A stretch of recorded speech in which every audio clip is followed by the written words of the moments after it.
আমি এখানে 500 কিন্দুরি নিয়েছি, ভাজা করব। তো কিন্দুরিগুলো আমি কেটে নিচ্ছি, লম্বা লম্বা সাইজ করে কাটবো।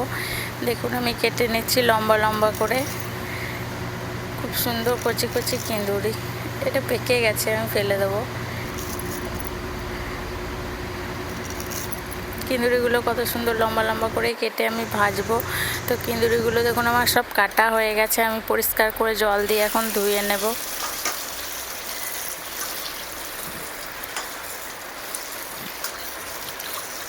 জল দিয়ে ভালো করে ধুয়ে নিয়েছি। এখন আমি একটু নুন হলুদ আর চিনি দিয়ে একটু সিদ্ধ করে নেব,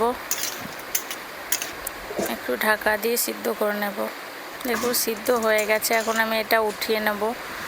কড়াইটা পরিষ্কার করে ধুয়ে নিয়ে একটু তেল ছড়িয়ে কিন্দুরিগুলো খুব সুন্দর করে লাল লাল করে একটু ভেজে নেব।